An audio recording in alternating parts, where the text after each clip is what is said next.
Yapayalnız kalmışlardı. Daha düne kadar alkışlandıkları insanlar tarafından terk edilmişler ve hedef gösterilmişlerdi.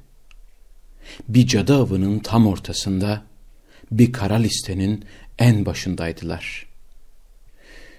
Bir bar taburesinde oturan, yorgun ve hasta adam arkadaşına sordu. Şimdi ne yapacağız? Sigarasından derin bir nefes aldıktan sonra cevap verdi Trumbo. Ne yapmamızı istemiyorlarsa onu yapacağız.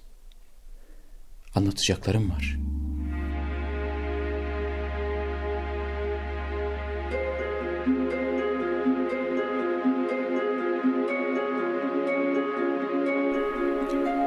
Amerika Birleşik Devletleri'nde karanlık bir dönem yaşanıyordu.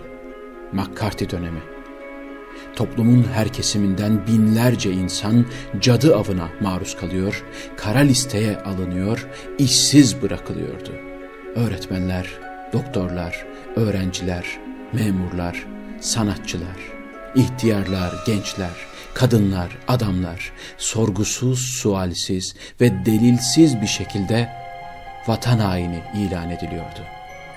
Hollywood'un en önemli senaristlerinden Dalton Trumbo ve arkadaşları, onlara Hollywood onlusu deniyor, onlar da bu cadı avından nasiplerini alıyorlardı. Yazdığı senaryolarla yapımcıları, yönetmenleri, oyuncuları peşinden koşturan, bol sıfırlı sözleşmelere imza atan Trumbo bir anda yapayalnız kalmıştı. İmza attığı bütün sözleşmeler iptal edilmiş ve işsiz bırakılmıştı. O ve arkadaşları artık kara listedeydiler ve o listeden çıkmak öyle kolay değildi. İşsiz bırakılmaları, yalnız bırakılmaları yetmiyormuş gibi bir de yargılandılar. Amerikan Karşıtı Faaliyetleri İzleme Komitesi tarafından yargılanan Trumbo ve arkadaşları suçlu bulundular ve hapse atıldılar.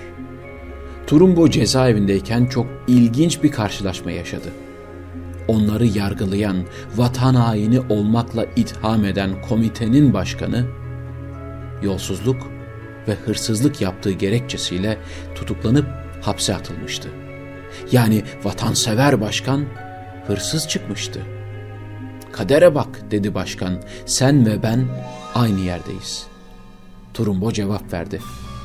"Ama bir farkla, sen gerçekten suç işledin. Yalancı şahitler, menfaat düşkünleri, zayıf karakterli insanlar, dost görünen düşmanlar bir linç komitesi oluşturmuşlardı.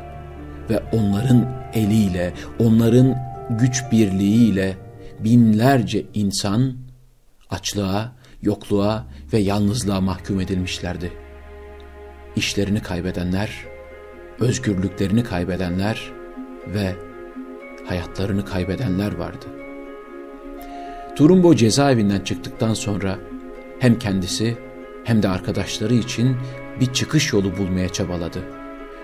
Bir şeyler yapması gerekiyordu ama ne yapması gerektiğini o da tam olarak bilmiyordu. Kanser hastası senarist arkadaşının sorduğu soruya verdiği cevap onun için harika bir çıkış yolu olmuştu.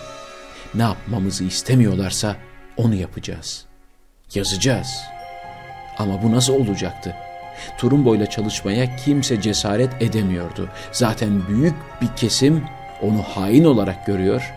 Hain olarak görmeyenlerin de cesareti onunla çalışmaya yetmiyordu. Trumbo ve arkadaşları bir çıkış yolu bulmalıydılar ve buldular. Onların isimlerinin yazmadığı senaryo problem oluşturmuyordu. Kendi isimlerini yazmadan sahte isimlerle, müstehar isimlerle senaryolar yazmaya başladılar. Çok cüzi rakamlarla ayakta kalabilmek için, ekmek parası için. Ama bir yandan da o kara listeyi küçük ve zeki hamlelerle delmek ve devirmek için adım adım bir mücadeleye giriştiler. Ve başarılı olmaya başlamışlardı.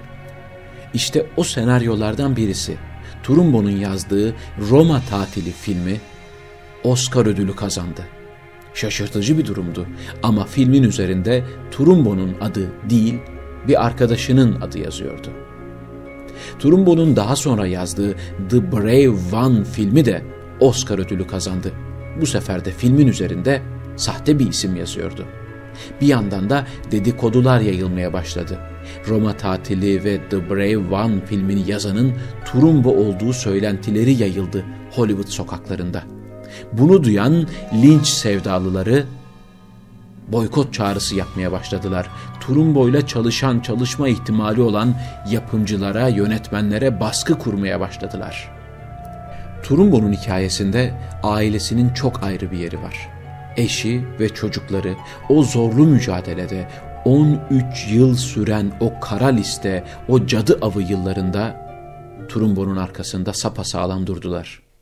O zeki planı uygulamasında ona çok yardımcı oldular. Özellikle de genç kızı Nicola öyle zeki bir kızdır ki tam anlamıyla babasının kızıdır. Bir yandan babasının mücadelesine destek olurken diğer yandan da siyahi insanların özgürlüklerine kavuşmaları, oy hakkı elde edebilmeleri, eşit insani haklara kavuşabilmeleri için bir mücadele veriyordur. Sadece kendi derdiyle değil, başkalarının derdiyle de meşgul oluyordur. İşte Nicola babasına şöyle der: "Baba, elinden alabilecekleri her şeyi aldılar. Daha sana ne yapabilirler ki? Git ve söyle. O hikayeleri yazanın sen olduğunu söyle. O Oscar ödülleri senin. Git ve al." "Aman Tanrım," der Trumbo. "Sen bana benzemiyorsun.